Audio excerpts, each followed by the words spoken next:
สบายดีนะทุกคนวันนี้ลักกี้จะมาแนะนำวิธีการสมัครหรือว่าลงทะเบียนบัญชีเทรดของตัวบิตเทรดเนาะหลังจากที่เฮาเนาะกดเข้ามาผ่านลิงก์แล้วเนาะจะได้หน้าตาประมาณนี้แล้วให้ทุกคนเนาะป้อน Gmail ใส่เด้อเฮ็ดตามลักกี้เลยบอกมันกางง่ายๆเลยทุกคนห้องที่1นี่เฮาป้อน Gmail ใส่ประมาณนี้เนาะทุกคน Gmail ตัวที่เฮาที่สมัครเนาะย้ำว่าต้องเป็น Gmail ที่บ่เคยสมัครตัวแพลตฟอร์มของตัวบิตเทรดมาก่อนเนาะ Gmail 1จะสามารถสมัครได้เท่าเดียวเนาะให้เฮาป้อนใส่ประมาณนี้แล้วก็ใส่รหัสผ่านเนาะรหัสผ่านนี้ใส่เป็นอย่างก็ได้ทุกคนตามใจตัวเองแล้วก็ให้จื้อเนาะให้โน้ตไว้เนาะรหัสผ่านกับ Gmail นี่ต้องให้จื้อเนาะป้อน2ห้องนี้แล้วก็ห้องที่3ก็จะมาป้อนเป็นชื่อเล่นของเฮาเนาะเฮาตั้งจังไดก็ได้เนาะเดี๋ยวเมื่อกี้สิตั้งเป็นใส่ชื่อเฮาก็ได้เนาะประมาณนี้เนาะ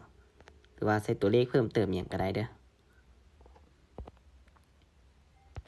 ใส่ประมาณนี้ก็ได้เนาะแล้วก็ห้องสุดท้ายนี่เป็น invest code เด้อทุกคนตัวนี้สำคัญเด้อเป็น invest code เนาะให้มีทุกคนเนาะใส่4ห้องนี้ครบเบิดแล้วก็เฮาก็กดลงทะเบียนตัวนี้เลยเนาะตัวสีเหลืองๆนี่กดลงทะเบียนปึ๊บแบบนี้เนาะแล้วก็มันจะคูลดาวน์30วินาทีเฮาไปกด activate อยู่ทาง Gmail เลยเด้อตัวนี้เนาะกดเข้ามาแอปตัวนี้โอเคเนาะหลังจากที่เฮาเข้ามาในตัวแอปแล้วก็มันจะขึ้นมาแบบนี้เห็นบ่ทุกคนเห็นบ่มันจะขึ้นมาให้เฮา active หรือว่ากด activate หน่อยให้เฮากดเข้าไปเนาะแต่ว่าลักกี้จะอธิบายหน่อยนึงเด้อก็คือเนาะ Gmail ตัวที่เฮาใช้สมัครบัญชีเทรดนะต้องเอามาเป็นตัวหลักตัวมันขึ้นอยู่นี่เด้อทุกคนมันจึงเห็นมันขึ้นแบบนี้เนาะแต่ว่าถ้าเฮาผู้ใดยังใช้ Gmail ตัวอื่นหรือว่าตัวที่เฮาบ่ได้ใช้สมัครบัญชีเทรดนะให้เลือกมาเป็นตัวหลักแบบนี้ก่อนเนาะมันจึงเตือนเห็นแบบนี้เนาะแล้วก็หลังจากที่เฮาเห็นแบบนี้เนาะเฮาก็เข้าไปเลยเนาะแต่ว่าถ้าผู้ใดบ่เห็นกดรีเฟรชแบบนี้บัดนึงเดี๋ยวมันจะขึ้นมาเนาะกดรีเฟรชแบบนี้ถ้าผู้ใดมันบ่ขึ้นนะแต่ว่าถ้าผู้ใดที่มันขึ้นแบบนี้แล้วก็กดเข้าไปเลยเนาะแล้วก็เฮาก็กด activate อยู่นี่เลยเนาะปึ๊บเฮาก็เลือกเนาะเลือกตัวใดก็ได้เราคิดจะเลือกเป็น Safari ได้มันเปิดเป็น Safari เนาะปึ๊บเรียบร้อยแล้วก็เฮาก็ใส่ Gmail ตัวที่เฮาใช้สมัครเนาะใช้สมัครก่อนหน้านี้นี่เดี๋ยวลักกี้สิไปคัดลอกเอาเด้อโอเคเนาะหลังจากที่เฮาป้อนGmail กับรหัสผ่านแบบนี้ครบแล้วเฮาก็กดเข้าไปเลยเนาะกดล็อกอินเข้าไปเลยเนาะเรียบร้อยเนาะก็ถือว่าสำเร็จเนาะก่อนอื่นหมดเนาะเฮาสมัครมาแล้วเนาะก็จะได้หน้าตาประมาณนี้แล้วก็ให้เฮาเนาะเข้ามาตัวขีด3ขีดอยู่ตรงเทิงซ้ายมืออยู่ตัวนี้เนาะเข้าไปเลยเนาะแล้วก็จะได้หน้าตานี้ขึ้นมาเนาะแล้วก็ให้เฮากดเข้าไปบอลซื้อบอลนี้เลยได้ทุกคนบอลมันมีรูปคนนี้บอลที่เป็นซื้อเล่นเฮานี่ตอนที่เฮาตั้งกันกดเข้าไปเนาะแล้วก็จะได้หน้าตานี้ขึ้นมาเด้อแล้วก็ให้เฮาเนาะเลื่อนลงไปทั้งรูปเนาะเลื่อนลงไปรูปสุดๆเนาะแล้วก็จะเห็นบอลนี้เนาะเห็นบ่บอลที่มันปิดไว้อยู่นี่ให้เฮากดเปิดเลยเนาะกดเข้าไปปึ๊บแล้วก็จะได้หน้าตานี้ขึ้นมาได้ทุกคน